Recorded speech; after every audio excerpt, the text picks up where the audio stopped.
हरि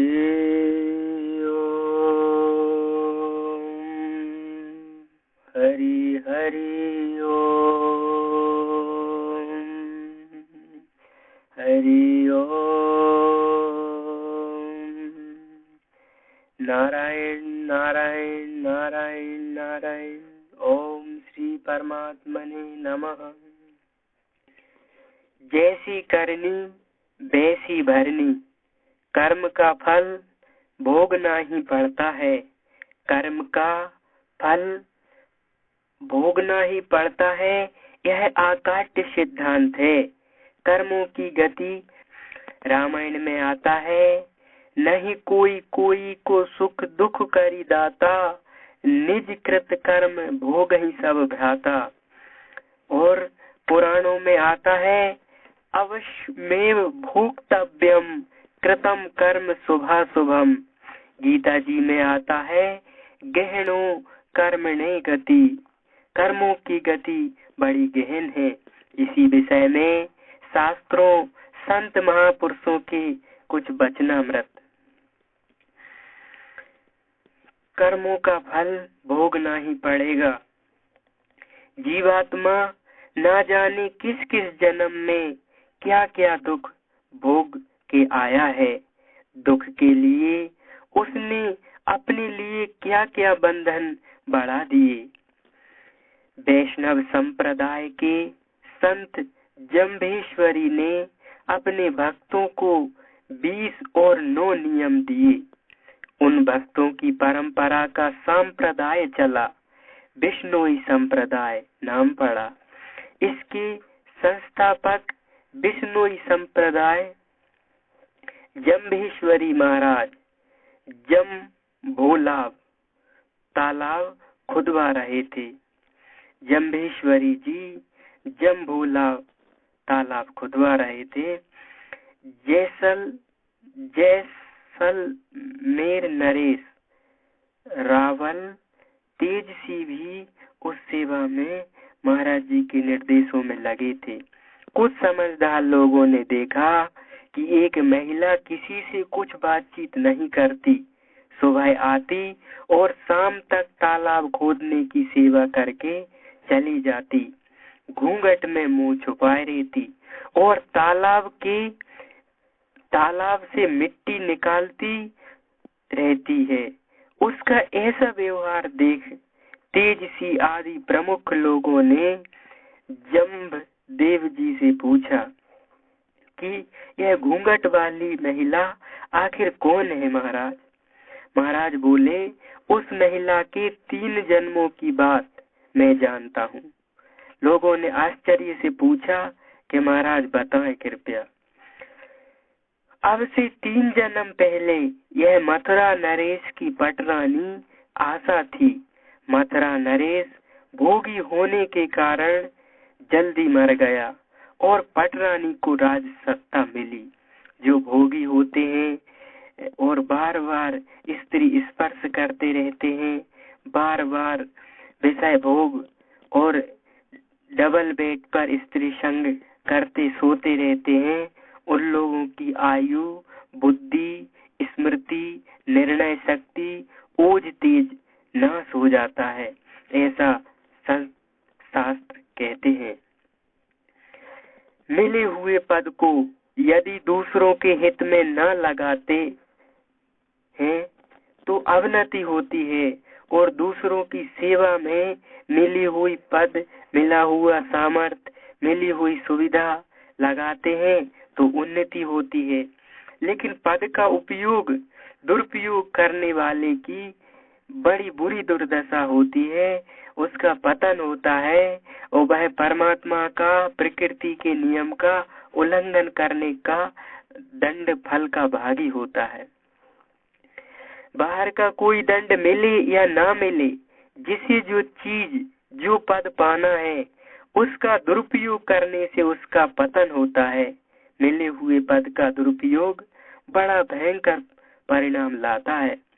जिसको जो पद मिला है, यदि वह उसका ठीक से निर्वाह नहीं करता तो उस पद से उसको हटाया जाता है। यह प्रकृति का नियम है। यह नियम है कि मनुष्य तन पाकर व्यक्ति जो और जैसा भी चिंतन करता है उसको उसी प्रकार का वैसा ही जन्म मिलता है। जो लोग खाने में, लूली को लाल लड़ाने में, जीवा को स्वाद देने के चक्कर में ज्यादा रहते हैं, वे लोगों को भैंसों का पाड़ा का शरीर मिलता है कि खाते रहो दिन भर ढोर बन जाओ। जिनको ज्यादा सेक्स काम बेकार सताता है उन लोगों के लिए बकरा आदि का, खच्चर आदि सुअरों का शरीर प्रकृति दे देती है। राज्य मिल जाए और भोगने का परमिट सर्टिफिकेट मिल जाए और ज्यादा स्पर्श, ज्यादा विषय विकारों में, ज्यादा प्रकृति के नियमों का जो खिलवाड़ उल्लंघन करके ज्यादा ऋण चढ़ा लेते हैं, न सूर्य का बिल भरते हैं, सूर्य को अर्घ्य देते हैं, नहीं देते और प्रकाश किरणें बरोबर लेते, पृथ्वी को प्रणाम नहीं करते और पृथ्वी पर शरीर का सब अपवित्र मलमूत्र त्यागते रहते हैं, दूसरों के काम नहीं आते, अपितु दूसरों को लोचते रहते हैं। ऐसे सत्ता अधिकार पर पद प्रतिष्ठाधारी मनुष्य वृक्ष बना देती है प्रकृति। यह नियम है। राज्य संभालने की सेवा इस महिला को मिली थी, लेकिन रानी ने क्या किया कि एक बार गुजरात से कुछ लोग तीर्थ यात्रा करने आए। वे बड़े धनवान, सेठ, साहूकार और भक्त थे। उनके पास सीधा सामान के साथ साथ चांदी के रुपए, सोने की अशर्फियां, हीरे मोती आदि भी थे। वहां के चुंगी वालों ने, स्वार्थी अधिकारियों ने उन लोगों से मथुरा में प्रवेश का टैक्स होता है, यह होता है, वह होता है बतलाकर टैक्स के रूप में उनका कुछ धन लूट लिया। यात्री बोले, हम लोग तो तीर्थ यात्री हैं, कोई व्यापार करने नहीं आए हैं। राज्य कर्मचारियों ने रानी को सारी बात बताई। रानी ने आज्ञा दी कि ये तीर्थ यात्री नहीं, बनावटी भक्त हैं, इनसे धन लूट लो। तीर्थ यात्रियों की तो सेवा करनी चाहिए, लेकिन उस लोभी रानी ने मथुरा में, वृंदावन में तीर्थ यात्रियों के ऊपर कर टैक्स लगाकर लूट मचा दी। अभी जैसे कोई हज करने जाता है तो उसको जहाज की टिकट में 20,000 रुपये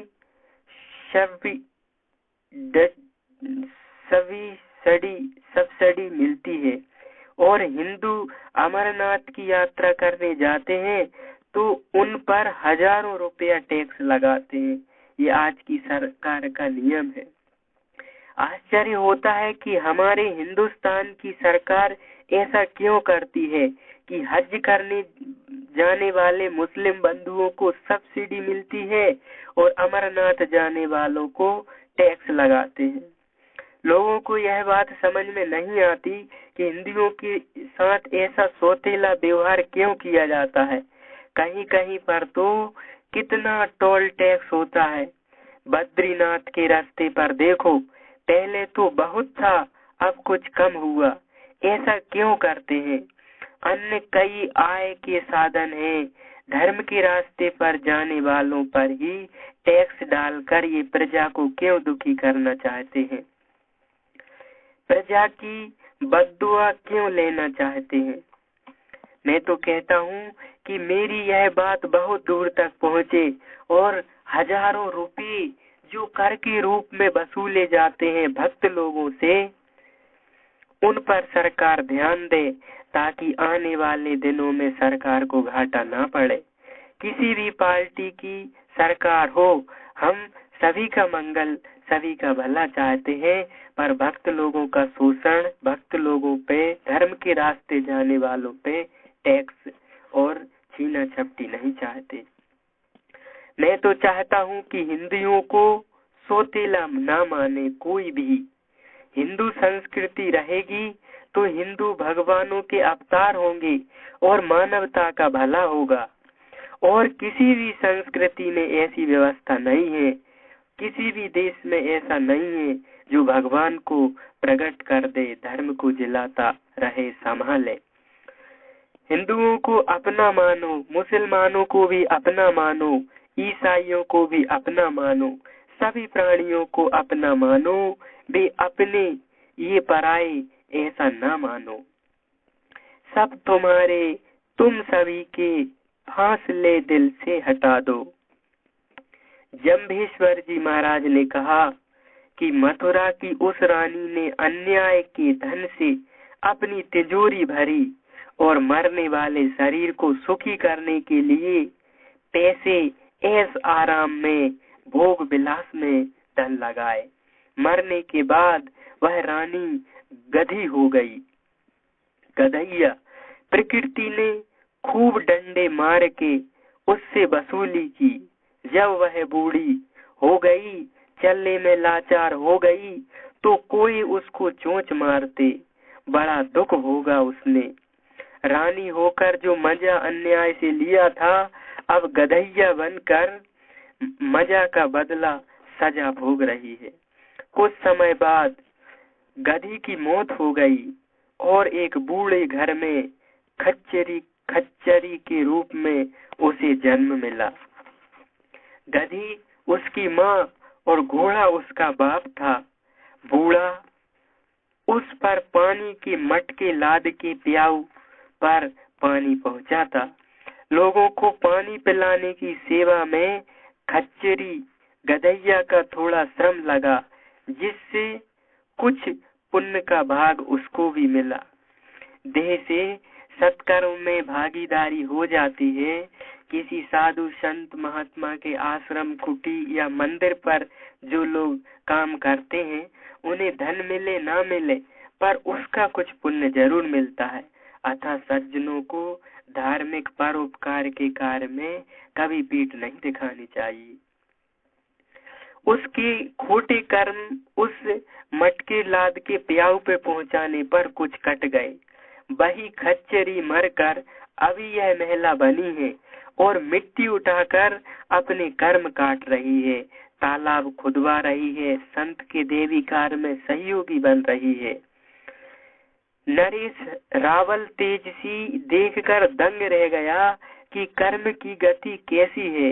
राज्य सत्ता मिलती है तो धर्म का आश्रय लेकर प्रजा की सेवा करने वाले लोग तो अपना इहलोक और परलोक संवार लेते हैं, लेकिन प्रजा से कर लेकर और प्रजा का हक डांट कर जो ऐश आराम करते हैं, मौज उड़ाते हैं, वे मरने के बाद गधे भी होते हैं, खच्चर भी होते हैं, बिलार होते हैं, पिचास भूत होते हैं, गिरगिट होते हैं, जिनकी चमड़ी सर्दी और गर्मी में बड़ा कष्ट पाती है, शरीर ठिठुर जाते हैं, अधमरे सुन्न हो जाते हैं।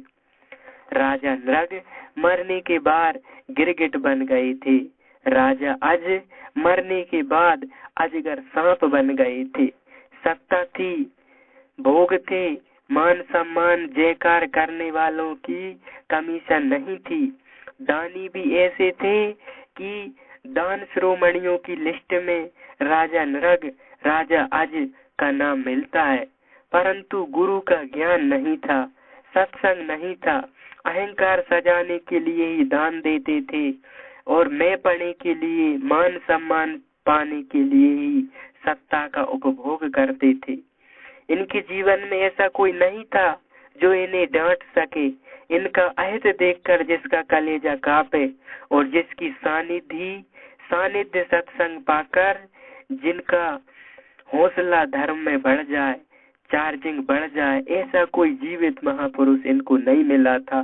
तो जैसा मन में आता था वैसा करते थे और आखिर में गिरधोला बन गए राजा नृग, अजगर बन गए राजा अज।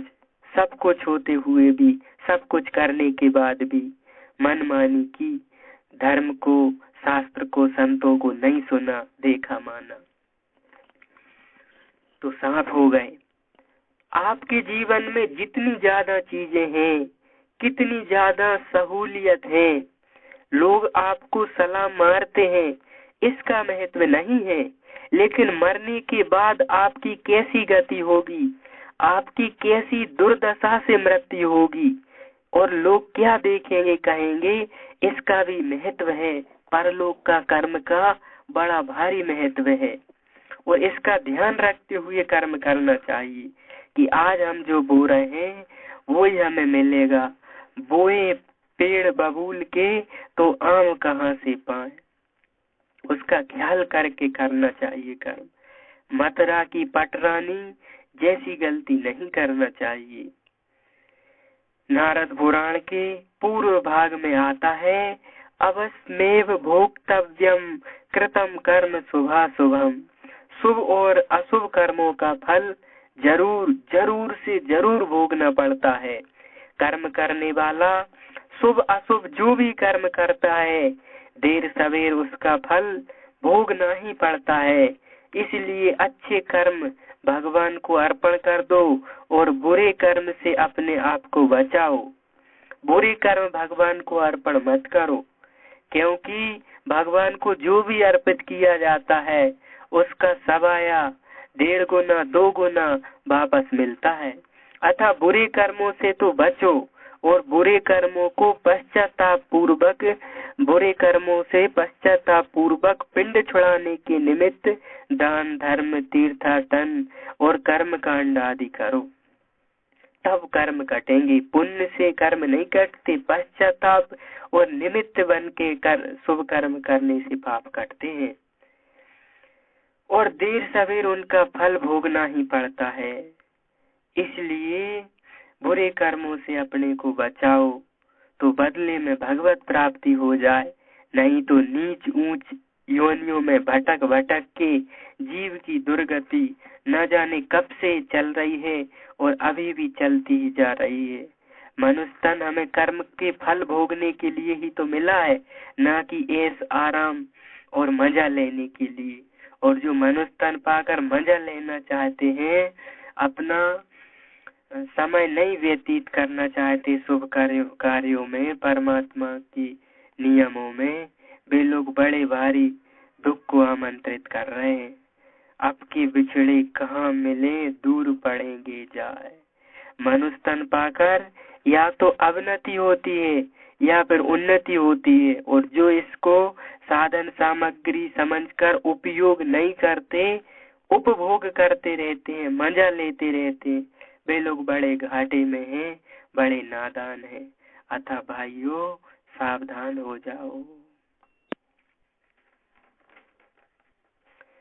जो है शोषित दीन दुखी और बेसहारे धरती के, देकर इसने सहारा उनको घर घर में उजियारा कर दो। आता है पुराणों में कि कर्म प्रधान विश्व करी राखा, जो जस करे तस फल चाखा। जैसी करनी वैसी भरनी।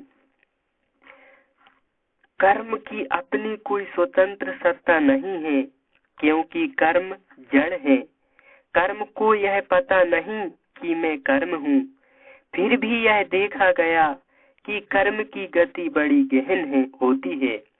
इसलिए मनुष्य अगर सावधान होकर सत्व गुण देवी संपदा अच्छी दिनचर्या नहीं बनाता और शास्त्र संतों के अनुसार नहीं चलता, सत्संग नहीं करता, आप तो जो मन में आया सो खा लिया, जो मन में आया सो कर लिया, इस प्रकार विषय विकारों में, पापों बुराइयों में जिंदगी बिताता है, तो उसे भयंकर नरकों में जाकर कष्ट यातनाएं भोगने पड़ते हैं और खूब दुखद नीच योनियों में जन्म लेना पड़ता है।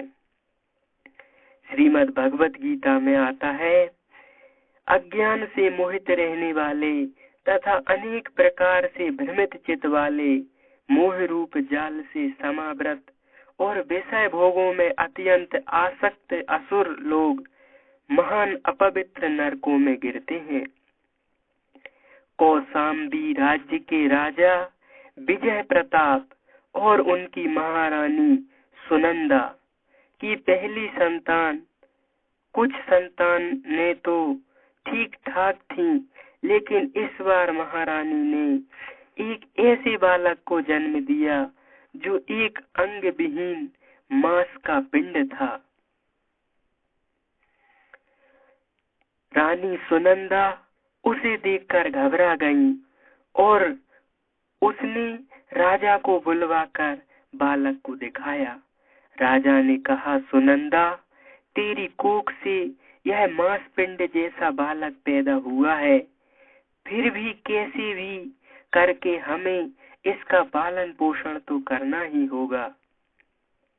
बालक का नाम मकराक्ष रखा गया और उसे तलघर में छुपा दिया गया तथा दाई से कहा, खबरदार, राजा, रानी और दाई, हम तीनों के सिवाय यह बात किसी को भी पता न चले कि हमारे यहाँ एक मांसपिंड अंग विहीन बालक ने अब की जन्म लिया है। सुनंदा अपने भाग्य को कोसती हुई उस बालक का पालन पोषण करने लगी। कुछ समय बीतने पर कौशाम्बी नगर के राजोघान में तीर्थंकर महावीर स्वामी का आगमन हुआ। सत्संग के नाते सारे नगर में यह खबर फैल गई। बड़ी संख्या में लोग उनका सत्संग सुनने के लिए राजोघान में आने लगे। खूब चहल पहल महसूस कर एक वृद्ध सूरदास अंधा व्यक्ति भी लोगों से पूछने लगा कि क्या आज राजा का जन्मदिन है या फिर कोई त्योहार या उत्सव है जिसके कारण लोगों का कोलाहल चहल पहल हो रही है। उनमें से किसी युवक ने कहा, ना तो राजा का जन्मदिन है और ना कोई त्योहार या उत्सव, बल्कि आज नगर में स्वामी महावीर स्वामी आए हैं। लोग उनके दर्शन और सत्संग सुनने के लिए राजोघान की तरफ जा रहे हैं। वृद्ध सूरदास ने कहा, मुझे भी संतों के द्वार ले चलो। युवक ने कहा, आंखों से तो तुम्हें दिखाई देता नहीं और कानों से भी कम सुनाई पड़ता है, फिर वहां जाकर क्या करोगे? वृद्ध ने कहा, मैं तो संत को नहीं देख सकूंगा, लेकिन उनकी दृष्टि तो मुझ पर पड़ेगी जिससे मेरे पाप मिटेंगे। कानों में उनका सत्संग भी नहीं सुन सकूंगा, लेकिन वहां के सात्विक माहौल वातावरण के लाभ से मुझे फायदा होगा। युवक के हृदय में सज्जनता का संचार हुआ और उसने उस अंधे व्यक्ति को ले जाकर सत्संग स्थली पर एक ऐसी जगह बिठा दिया जहां महावीर स्वामी की दृष्टि पड़ सके। सज्जन सत्संगी कुसंगी और मनुष्यों की अपेक्षा 100 गुने अच्छे होते हैं और उनमें अच्छाई, सद्गुण, परोपकार भी लोगों की अपेक्षा सत्संगियों में ज्यादा होते हैं। जब महावीर स्वामी सत्संग कर रहे थे, तब उनके पट शिष्य गौतम स्वामी, जो हमेशा महावीर स्वामी को एकटक देखते हुए ध्यान पूर्वक उनका सत्संग सुना करते थे, वे भी आज बार बार उस अंधे वृद्ध को ही देख रहे थे। महावीर स्वामी को आश्चर्य हुआ कि मेरी तरफ एकटक देखकर सत्संग सुनने वाला गौतम आज बार बार मुड़कर क्या देख रहा है। जब सत्संग पूरा हुआ, तब महावीर स्वामी ने गौतम स्वामी से पूछ लिया, आज सत्संग के दौरान तुमने ऐसा क्या देखा जो तुम सत्संग से विमुख हो या वहां ज्यादा देख रहे थे? उन्होंने कहा, भंते, सत्संग में आए एक वृद्ध की ऐसी विचित्र स्थिति थी कि आंखों से तो वह अंधा था, उसके शरीर पर मक्खियां भी भिन भिना रही थी और उससे भयंकर बदबू भी आ रही थी। बदबू के कारण कोई भी व्यक्ति उसके नजदीक नहीं बैठता था। वह कितना अभागा व दुखी प्राणी है। बनते, उससे भी ज्यादा दुखी और कौन हो सकता है? हाँ, उस अंधे वृद्ध का तो कुछ पुण्य है कि आंखों के सिवाय उसके शरीर के बाकी के अंग ठीक हैं और वह चल फिर भी सकता है, लेकिन राजा विजय प्रताप का बालक मकराक्ष तो बिना हाथ पैर के मांस के पिंड जैसा है और उसका पालन पोषण तल घर में हो रहा है। इस बात को केवल राजा, रानी और एक दाई ही जानती है। बनते, यह कैसा?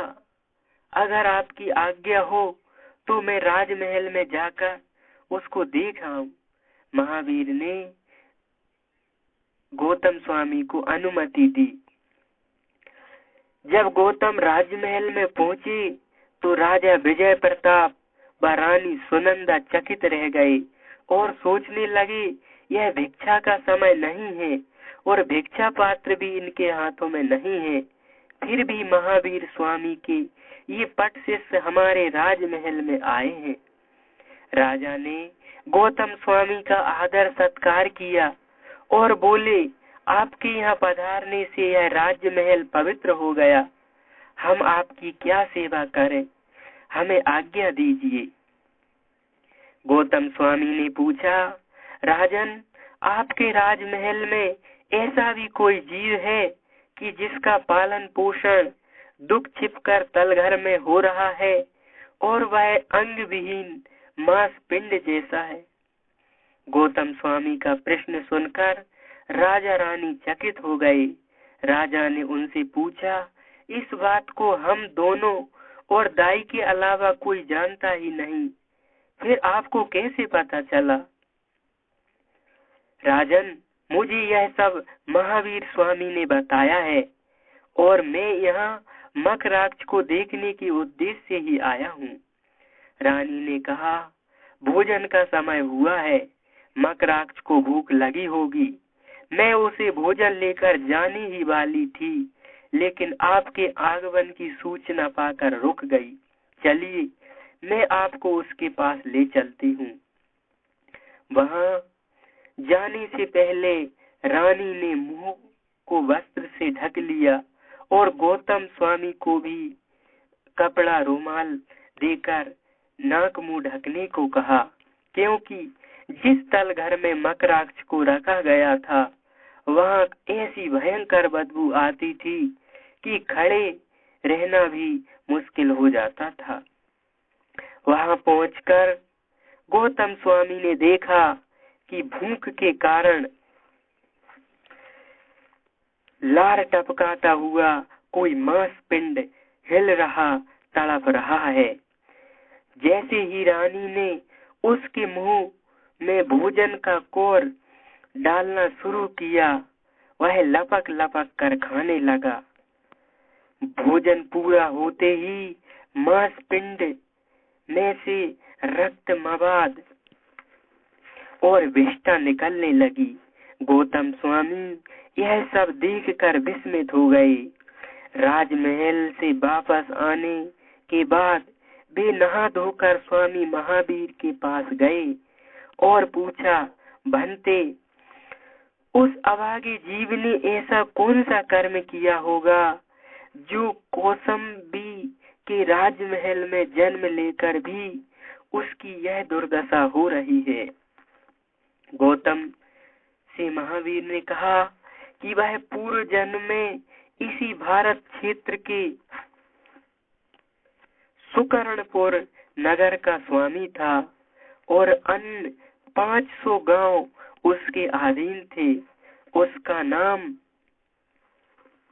इक्काई था और वह अविद्यमान संसार को सत्य मानकर धन के लोभ में इतना नीचे गिर गया था कि लूट मार, अपहरण करके प्रजा का शोषण करता था, दूसरों का हक छीनता था।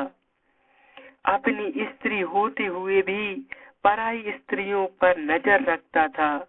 साधु संतों का कभी संगत न करता और न सत्संग का आदर करता था, अपितु अनादर ही करता रहता था। पूर्व जन्म के अपने इस नीच कर्मों के फल स्वरूप वह अंग विहीन मांस पिंड के रूप में जन्मा है और राजघराने में जन्म लेने के बावजूद भी राजसी सुखों से वंचित होकर भयंकर कष्टों का संताप सहन कर रहा है। महावीर के वचन सुनकर गौतम चकित रह गए। इसलिए कर्म करने में मनुष्य को सावधान रहना चाहिए। मनुष्य जन्म एक चौराहे के समान है, यहाँ से सारे रास्ते निकलते हैं।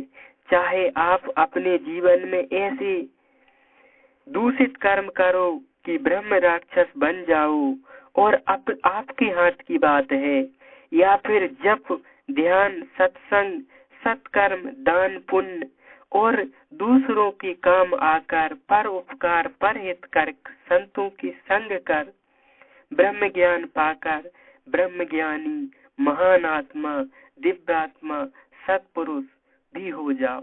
यह आपके हाथ की बात है। अगर ब्रह्म ज्ञान पाने के बाद आपको फिर कोई कर्म नहीं बांध सकेगा। नारायण नारायण नारायण नारायण। हाड़ बड़ा हरि भजन करो, द्रव्य बड़ा कछु दो, अकल बड़ी उपकार करो, जीवन का फल लो। कह रहा है आसमां कि ये समा भी कुछ नहीं, रो रही है सब नमें नौ रंगे जहां कुछ भी नहीं। जिनके महलों में जलते थे हजारों रंग के फनूस, अब झाड़ उनकी कब्र पर है और निशान कुछ भी नहीं। कह रहा है आसमां कि ये समा भी कुछ नहीं। जिनकी नौबतों से गूंजते थे सदा को आसमान, अब बेखुद बेदम हुए, अब हूं ना हाँ कुछ भी नहीं। कह रहा है आसमां कि ये समा भी कुछ नहीं। भाइयों बहनों, अमूल्य जीवन के दिन बीतते जा रहे हैं, उम्र निरंतर घटती जा रही है, मृत्यु दिनों दिन निकट आ रही है। कल हमारा जितनी आयुष्य थी, जितनी श्वासें थी, आज उतनी नहीं है। यह शरीर मर जाए, पंचभूतों में मिट्टी में विलीन हो जाए, उसके पहले इससे ऐसे कर्म कर लो कि दूसरों के काम आ जाओ।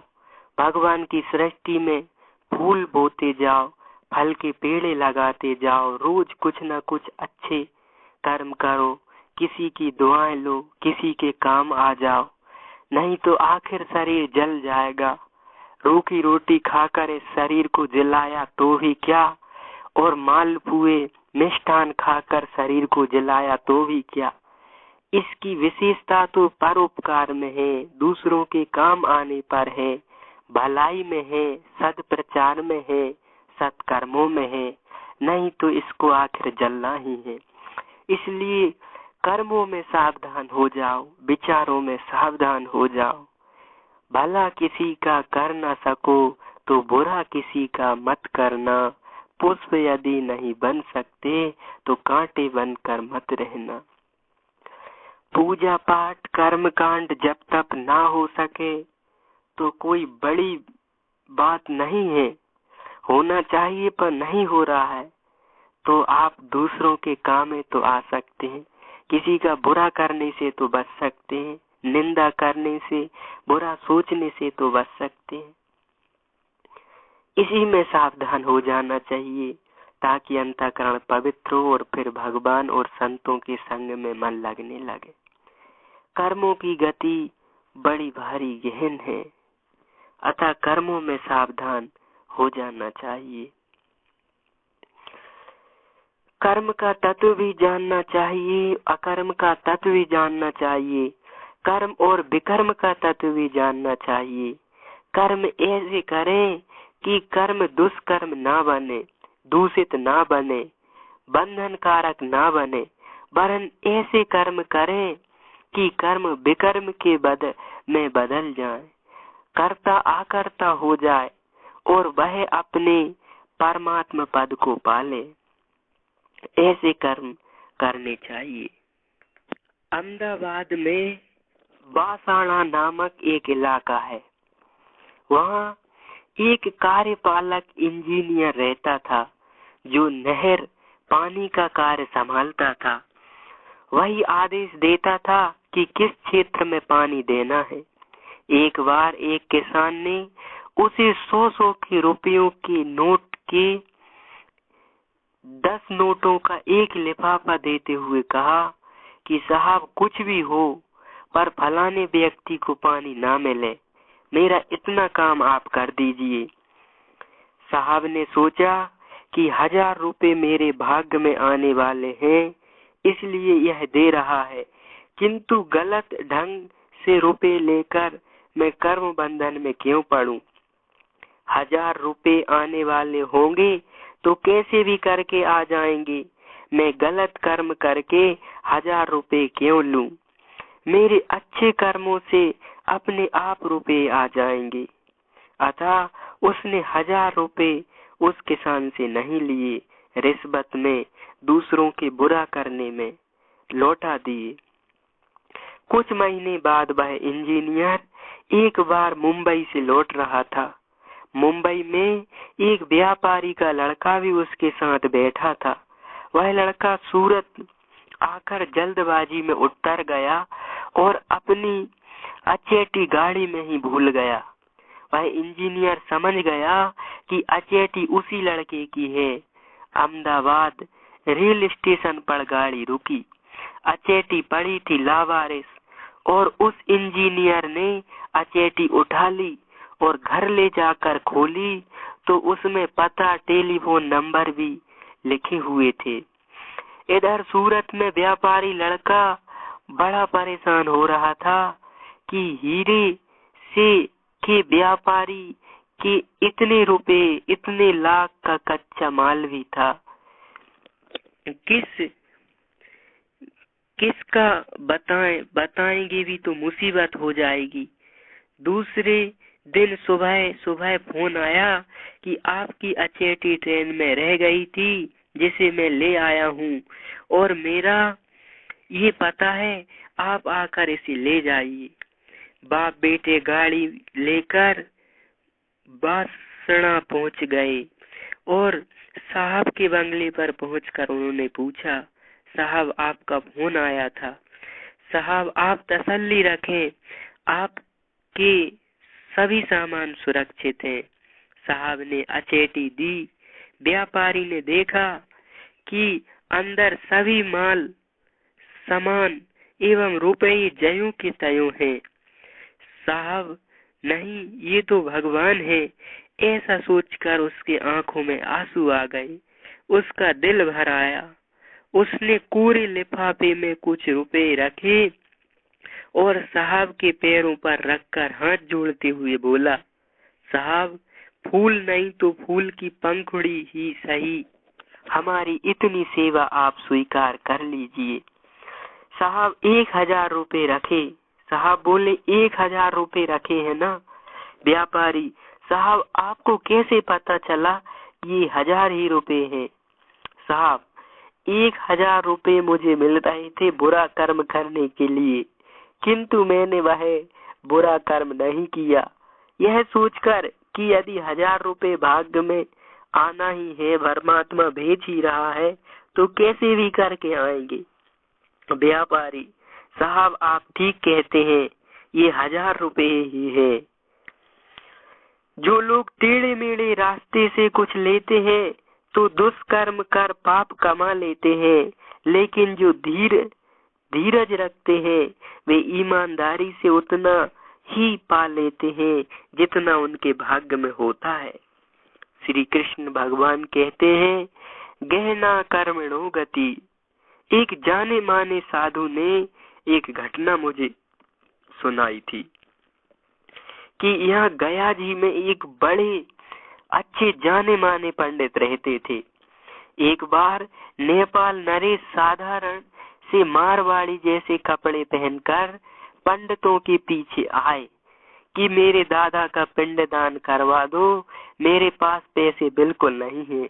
हाँ, थोड़े से लड्डू हैं, वह दक्षिणा में मैं दे सकता हूँ।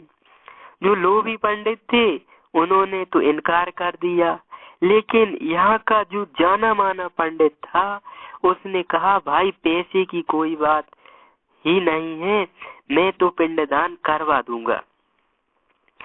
फटे चिथड़े कपड़े पहनकर गरीब मारवाड़ी के भेष में छुपे हुए नेपाल नरेश ने दादा का पिंडदान कर दिया। उस पंडित ने पिंडदान संपन्न होने के बाद उस नरेश से कहा, पंडित जी, पिंडदान करवाने के बाद कुछ दक्षिणा तो देनी चाहिए। मैं कुछ लड्डू लाया हूँ, मैं जब चला जाऊं उसके बाद यह गठरी आप ही खोलेंगे, इतना वचन दे दीजिए। पंडित जी बोले, अच्छा भाई, तू गरीब है, तेरे लड्डू में खा ले लूंगा, यह वचन देता हूँ कि गठरी मैं ही खोलूंगा। गरीब जैसे भेष में छुपे हुए नेपाल नरेश वह गठरी छोड़कर मारवाड़ी के भेष में फटे चिते कपड़े पहने लौट गए। पंडित ने जब गठरी खोली तो उसमें एक एक किलो के सोने के 19 लड्डू निकले। वे पंडित अपने जीवन में बड़े बड़े यज्ञार्थ सत्कर्म करते रहे, लेकिन सोने के वे लड्डू खर्च नहीं कर पाए। जो अच्छा कार्य करता है उसके पास अच्छे काम के लिए कहीं न कहीं से धन वस्तुएं अनायास ही आ जाती हैं। अतः 19 किलो सोने के लड्डू ऐसे ही पड़े रहे। जब जब वह कर्म करें तो हम कर्म करें तो कर्म को विकर्म में बदल दे, अर्थात वह कर्म का फल ईश्वर को अर्पित कर दे। स्वार्थ अहंकार रहित परोपकार के उद्देश्य से करें तो कर्म विकर्म हो जाएंगे, आपको बंधनकारी, दुखदायी और पतन करने वाले नहीं होंगे। कर्म तो किए लेकिन कर्म बंधन पे नहीं रहा। संसारी आदमी कर्म को बंधन कारक बना देता है, साधक कर्म को विकर्म बना देता है, लेकिन सिद्ध पुरुष कर्म को अकर्म बना देते हैं। राम जी युद्ध जैसा घोर कर्म करते हैं, लेकिन अपनी ओर से युद्ध नहीं करते। रावण आमंत्रित करता है तब करते हैं, अतः उनका युद्ध जैसा घोर कर्म भी अकर्म में परिणत हो जाता है। आप भी कर्म करें तो अकर्ता होकर करें, न कि कर्ता होकर। कर्ता भाव से किया गया कर्म बंधन में डाल देता है एवं उसका फल भोगना ही पड़ता है। और दूसरा कोई करवा रहा है, दूसरे के निमित्त से कर रहे हैं, अपनी इच्छा, वासना, ममता, आसक्ति, अहंकार नहीं है और कर्म हो रहा है, तो वह कर्म बड़ा पावरफुल और बंधन कारक नहीं रहता। राजस्थान में सुजानगढ़ के डोंगरा गांव की एक और घटना है। एक बकरे को देखकर ठाकुराइन के मुंह में पानी आ गया एवं बोले, देखो जी, यह बकरा कितना हष्ट पुष्ट है। बकरा पहुंच गया ठाकुर किशन सिंह के घर एवं हलाल होकर उसके पेट में भी पहुंच गया। 12 महीने के बाद ठाकुर किशन सिंह के घर बेटे का जन्म हुआ। बेटे का नाम भी बाल सिंह रखा गया। बाल सिंह 13 साल का हुआ तो उसकी मंगनी हो गई एवं 14वां पूरा होते होते शादी की तैयारी हो गई। शादी के वक्त ब्राह्मण ने गणेश पूजन के लिए उसको बिठाया, किंतु यह क्या, ब्राह्मण विधि शुरू करे उसके पहले ही लड़की ने पैर पसारे और लेट गया। ब्राह्मण ने पूछा, क्या हुआ क्या हुआ? कोई जवाब नहीं। माँ रोई, बाप रोया, अड़ोस पड़ोस के लोग आए, सारे बाराती इकट्ठे हो गए, पूछने लगे कि क्या हुआ? लड़का, कुछ नहीं हुआ है, अब तुम्हारा मेरा लेखा जोखा पूरा हो गया है। पिता, भाई कैसे बेटा? लड़का, बकरियों को गर्भाधान कराने के लिए उदरासर के चारण कुंवर दान ने जो बकरा छोड़ा रखा था, वही बकरा तुम ठकुराइन के कहने पर उठा लाए थे। वही बकरा तुम्हारा पेट में पहुंचा और समय पाकर तुम्हारा बेटा होकर पैदा हुआ। अब लेन देन पूरा करके अब जा रहा हूँ। राम राम, मैं वही बकरा हूँ। बकरे की काया से आया हुआ बाल सिंह तो रवाना हो गया, किंतु किशन सिंह सिर कूटते रह गए। इसलिए तुलसीदास जी कहते हैं, कर्म प्रधान विश्व करी राखा, जो जस करहि सो तस फल चाखा। बुरा कर्म करते समय तो आदमी कर डालता है, लेकिन बाद में उसका कितना भयंकर परिणाम आता है, इसका किसी को पता भी नहीं चलता। उस बेचारे को भी पता नहीं चलता। जैसे 14 साल के बाद भी दुष्कृत्य कर्ता को फल दे देता है, ऐसे ही सुकृत भी भगवत प्रीति अर्थ कर्म करने वाले के अंतःकरण को सद्भाव, शांति, आनंद, भगवत ज्ञान, जिज्ञासा से भरकर भगवान की ओर प्रेरित करा देता है। जय राम जी की। भलाई कर भला होगा, बुराई कर बुरा होगा, कोई देखे ना देखे पर भगवान तो देखता होगा। इसी आशा के साथ जय श्री कृष्ण। आपसे निवेदन है, कृपया इस कर्म की अनोखी लीला आप सुने, औरों को सुनाएं और सब लोग कर्मों को समझें और बंधन में पड़ने से बचें।